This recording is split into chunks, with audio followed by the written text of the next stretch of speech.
नमस्कार साथियों, स्वागत है आपका गोल ब्रेकर के यूट्यूब चैनल में। मैं वीके वर्मा आपका स्वागत करता हूं। दोस्तों, इस वीडियो में मैं आपको जो संसद है उसके बारे में बताने वाला हूं। संसद का स्ट्रक्चर किस तरह का है उसमें।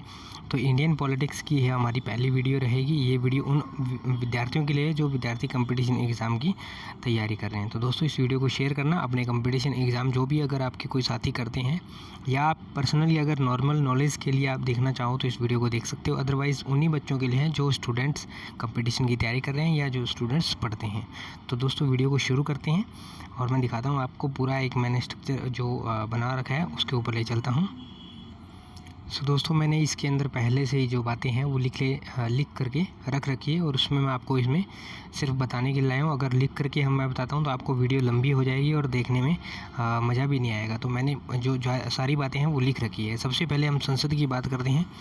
तो संसद जो हमारा संविधान में है वो आर्टिकल 79 के तहत संसद का जो प्रावधान हुआ है वो दिया गया है। अब संसद बनता किन किन चीज़ों से है, तो संसद 3 चीज़ों को मिला करके बनता है: लोकसभा, राज्यसभा और राष्ट्रपति। जब भी कभी संसद का पूरा आए कि संसद क्या है, तो संसद 3 सदनों को मिला करके, 3 चीज़ों को मिला करके, पहला आपका लोकसभा, दूसरा राज्यसभा और तीसरा राष्ट्रपति, इन तीनों को मिला करके जो संसद है वो हमारा बनता है। अब संसद की जो बात करें तो आर्टिकल 79 में जैसा कि मैंने आपको बताया है। अब बात करते हैं सबसे पहले लोकसभा की। संसद के अंदर लोकसभा आता है तो लोकसभा की बात करते हैं। सबसे पहले अगर हम लोकसभा की बात करें तो यहाँ लोकसभा जो है इसको निम्न सदन भी कहते हैं, लेकिन ऐसा संविधान के अंदर नहीं लिखा गया है कि निम्न सदन है। ये सिर्फ बोलने की भाषा है कि इसको निम्न सदन कहते हैं। ठीक है, ये जो है लोकसभा संविधान में लोकसभा ही दिया गया है। कार्यकाल, अगर लोकसभा के जो सदस्य हैं उनका कार्यकाल बात करें या लोकसभा के कार्यकाल की बात करें तो इसका कार्यकाल 5 वर्ष का ही रहता है। 5 वर्ष के बाद इसके कार्यकाल को फिर से जो है दोबारा से इलेक्शन होते हैं। जिन इलेक्शन में जो हम वोट देते हैं, जो MP के वोट होते हैं, वही इलेक्शन लोकसभा के लिए होते हैं एक्चुअल में, जो मेंबर ऑफ पार्लियामेंट के लिए होते हैं।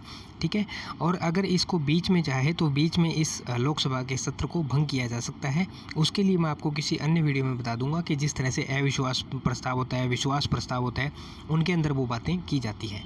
ठीक है, अब निर्वाचन की अगर बात करें तो मैंने आपको बताया कि जनता के द्वारा हम लोग जो वोट करते हैं वो निर्वाचित इनको करते हैं। हम MP को निर्वाचित करते हैं और MLA को, हमारे जो राज्य के विधायक रहते हैं, उनको निर्वाचित करते हैं। अब मैं बात करता हूँ राष्ट्रपति जो है वो संयुक्त अधिवेशन बुलाता है। किसका? लोकसभा और राज्यसभा दोनों का। जो राष्ट्रपति है वो संयुक्त अधिवेशन बुलाते हैं, लोकसभा का और राज्यसभा का। लेकिन उस अधिवेशन की अध्यक्षता जो है वो राष्ट्रपति नहीं करते। जो लोकसभा के अध्यक्ष रहेंगे वही इसकी अध्यक्षता करते हैं। तो अभी आपसे एक छोटा सा क्वेश्चन मेरा ये है कि सर्वप्रथम जो हमारी लोकसभा बनी थी उसमें जो हमारे अध्यक्ष थे लोकसभा के वो कौन थे? तो इसका आप क्वेश्चन का आंसर जरूर से कमेंट सेक्शन में बताना। ठीक है, और जो लोकसभा के सदस्य हैं वो लोकसभा में आने के लिए उनकी उम्र की सीमा अगर बात करें, जिस तरह से हम फॉर्म अप्लाई करते हैं तो हमारी सीमा दी रहती है कि 18 से लेके 40 साल के बच्चे अप्लाई कर सकते हैं।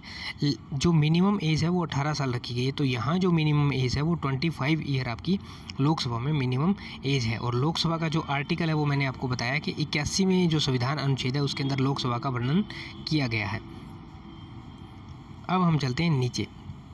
इसकी कुछ जो योग्यताएं की अगर बात करें या जो मस्ट है, जो चीज़ें होना ज़रूरी है, उसमें क्या है?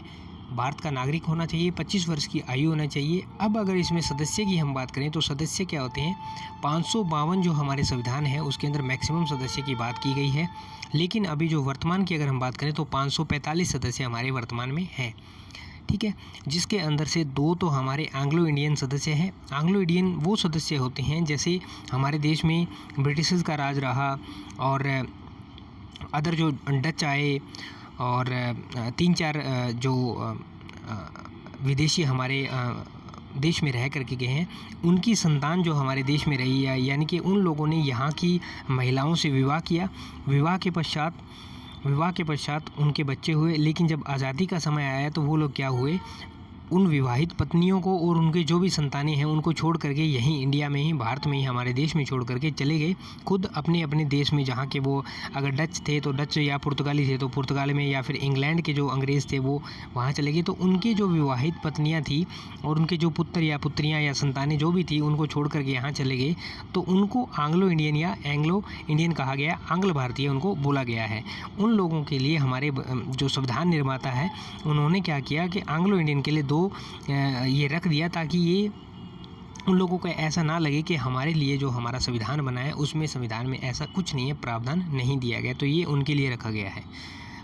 ठीक है, नेक्स्ट है जो 13 जो सीट होती है वो केंद्र शासित प्रदेश की रहती है, और 500 जो 30 सीटें हैं वो राज्य से लिए जाते हैं। जैसे हमारे राज्य है ना, 28 राज्य है अभी, और 9 हमारे जो यूटी है, यूनियन टेरिटरीज, जिनको हम केंद्र शासित प्रदेश बोलते हैं, तो 13 वहाँ से लिए गए हैं, और जो 530 हैं उनकी निर्वाचन जो है वो हमारे राज्यों से होता है, जो राज्यों की एमपी की सीटें होती है।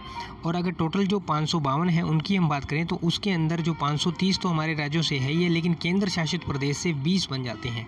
यहाँ 7 थे, 13 थे, तो इसके अंदर +7 और हो जाता है, तो ये हमारे टोटल बन जाती है। अभी अगर आप बात करोगे कि ये किस लिए है, ये कहाँ से है, तो ये सीटें जो हमारी पीओके है, पाक ऑक्यूपाइड कश्मीर है, जिसको 1948 में जब हमारा संविधान तैयार हो रहा था उस टाइम से ही उन्होंने जो पाकिस्तान है उन्होंने इसको कब्जा कर रखा है। तो ये हमारा पीओके एरिया है, उस एरिया के अंदर इसकी सीटें निकल के आती है, और ये हमारे संविधान निर्माताओं ने ये सीट हमारी रखी है, क्योंकि जो पीओके वाला हमारा जो एरिया है, ये हमारा देश है, ये पीओके जो ये पाक ऑक्यूपाइड जो ये कश्मीर है, तो ये हमारा एरिया है, तो इसकी सीटें ये हमारे देश में आती है, और हमारे संविधान में इनकी सीटों का वर्णन किया गया है।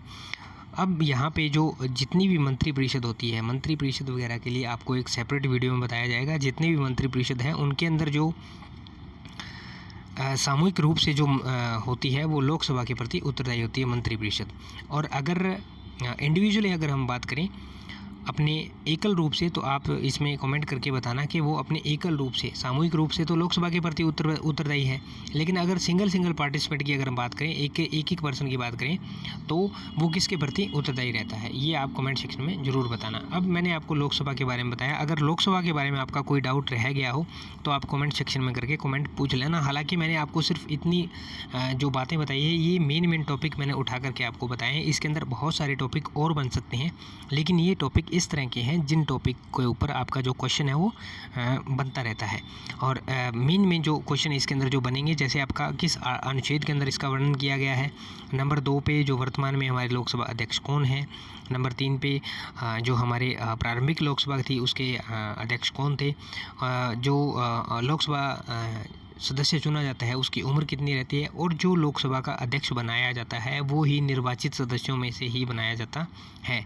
जो भी सदस्य निर्वाचित होता है लोकसभा के लिए उसी में से बनाया जाता है। उसके बाद जो हमारे प्रधानमंत्री बनते हैं, पीएम प्राइम मिनिस्टर बनते हैं, वो भी एक लोकसभा से ही निर्वाचित सदस्य होते हैं। वो उन सभी निर्वाचित, जैसे ये 530 निर्वाचित सदस्य है या 540 निर्वाचित सदस्य है, इनमें जो पार्टी बहुमत में रहेगी, बहुमत का मतलब ये होता है कि जिस पार्टी के पास 50% से ज़्यादा वोट हैं वो पार्टी अपना मत यहाँ पे पेश करती है, बहुमत पेश करती है, और वो दिखाती है कि हमारे पास ज़्यादा मत है सामने वाली पार्टी से, और वही पार्टी अपना एक मुखिया चुन लेती है, उसी को पीएम कहा जाता है। और इसी तरह से आपके राज्य जो होते हैं, स्टेट गवर्नमेंट्स होती है, उन्हीं के अंदर एमएलए होते हैं। ये मैं आपको रिलेट करके नेक्स्ट वीडियो में इसके बारे में बताऊँगा। तो वो अपने मुखिया को चुन लेते हैं, एमएलए सभी मिल करके अपने मुखिया को चुन लेते हैं, जिसे हम जो सीएम कहते हैं, चीफ मिनिस्टर, मुख्यमंत्री।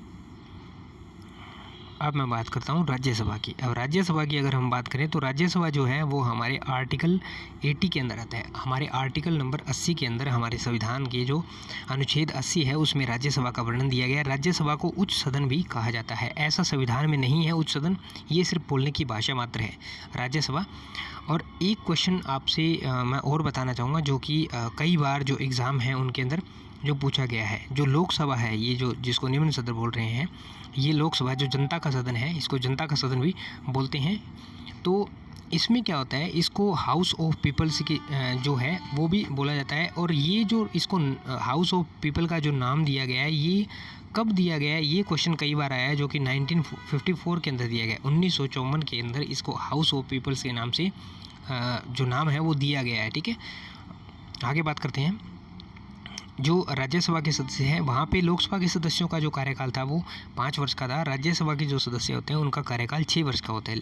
लेकिन हर 2/3 जो सदस्य हैं वो 1/3 सदस्य जो है वो 2 वर्ष के बाद निकलते रहते हैं। ठीक है, 1/3 सदस्य 2 वर्ष के बाद निकलते रहते हैं और फिर नए सदस्य इसमें निर्वाचित होकर के आ जाते हैं। अगर इसके निर्वाचन की बात करें तो जो हमारी राज्य विधानसभाएं हैं उनके सदस्य इनका निर्वाचन करते हैं। मैंने आपको बताया कि जो लोकसभा है वो भंग हो सकती है, लेकिन राज्यसभा एक सदाई सदन होता है। राज्यसभा कभी भी भंग नहीं होती है, क्योंकि राज्यसभा के सदस्य अगर 2 सदस्य जाते हैं तो 2 सदस्य फिर से आ जाते हैं, अगर 3 सदस्य जाते हैं तो 3 सदस्य आ जाते हैं, क्योंकि इनमें 1/3 सदस्य निरंतर निकलते रहते हैं। इसका पूरी डिटेल मैं आपको नीचे बताऊंगा। आगे हम बात करें तो इसका जो अध्यक्ष होता है, जैसे हमारी लोकसभा है उसका अध्यक्ष उन्हीं के सदस्यों में से चुना जाता था, लेकिन इसमें ऐसा नहीं होता। इसमें जो उपसभापति होता है और सभापति होता है, जो अध्यक्ष और उपाध्यक्ष होता है उनको अध्यक्ष उपाध्यक्ष ना बोल करके सभापति और उपसभापति बोला जाता है। और जो हमारे उपसभापति होते हैं उसको राज्यसभा के सदस्य से ही चुना जाता है, क्योंकि वो राज्यसभा के ही सदस्य होते हैं। ठीक है, वो राज्यसभा के चुनाव में जीतते हैं और राज्यसभा के सदस्य होते हैं। लेकिन जो हमारे उप सभापति होते हैं वो हमारे उपराष्ट्रपति होते हैं, जो कि राज्यसभा के पदेन सभापति होते हैं। पदेन सभापति क्या अगर आपको पता नहीं है तो कमेंट सेक्शन में बताना। इसके लिए अगर जिन साथियों को पता है तो वो ज़रूर बताएं कि पदेन सभापति क्या होता है। उसके बाद जो राज्यसभा के उपसभापति है उसका मैंने आपको बताया। आगे बात करते हैं तो जहां मैंने आपको 25 वर्ष की उम्र बताई लोकसभा में, तो राज्यसभा में जो उम्र है वो 30 वर्ष मिनिमम होनी चाहिए, यानी कि इसके अंदर जो है वो थोड़ा मैच्योर होना चाहिए। ठीक है, उसके बाद भारतीय नागरिकता सभी के पास होनी चाहिए, चाहे वो लोकसभा का हो, चाहे वो राज्यसभा का हो, चाहे वो प्रधानमंत्री पद के लिए हो, चाहे वो राष्ट्रपति पद के लिए हो। मैक्सिमम जो सीटें होती है इसके अंदर 250 सीटें जो है वो होती है। अगर वर्तमान की बात करें तो 245 सीटें हैं। इसके अंदर से क्या क्या होता है, जो 12 सीटें होती है वो राष्ट्रपति 12 सदस्यों को मनोनीत करता है, जो कि अपने फील्ड के माहिर होते हैं। जैसे कोई खेल जगत में हो गया, कोई साहित्य के अंदर हो गया, कोई कला में हो गया, कला को खेल में ही इंक्लूड कर देते, कोई विज्ञान एवं प्रौद्योगिकी में हो गया, साइंस एंड टेक के अंदर। तो इस तरह से जो 12 सदस्य हैं वो मनोनीत करते हैं। जिस तरह से अभी जो हमारे मनोनीत किए गए वो सदस्य हैं, जो हमारे पूर्व सुप्रीम कोर्ट के जो चीफ जस्टिस है रंजन गोगोई साहब, उनको जो मनोनीत किया गया हमारे जो राष्ट्रपति हैं माननीय रामनाथ कोविंद जी, उनके द्वारा। और चुनाव के तहत इसमें जो है वो 233 जो है सीटें आती है। चुनाव कौन करवाता है? चुनाव करवाते हैं जो आपकी राज्यसभा के एमएलए होते हैं, जो नियुक्त होते हैं वो करवाते हैं विधानसभा के। ठीक है, उसके बाद इसमें जो 229 सदस्य हैं वो आपके आते हैं राज्य से, और जो 4 सदस्य हैं वो आते हैं केंद्र शासित प्रदेश से। तो ये मैंने आपको बताया इसके बारे में, और इसमें उम्मीद करता हूँ जो जानकारी है वो आपके लिए बहुत ही मैंने बताने की कोशिश की है।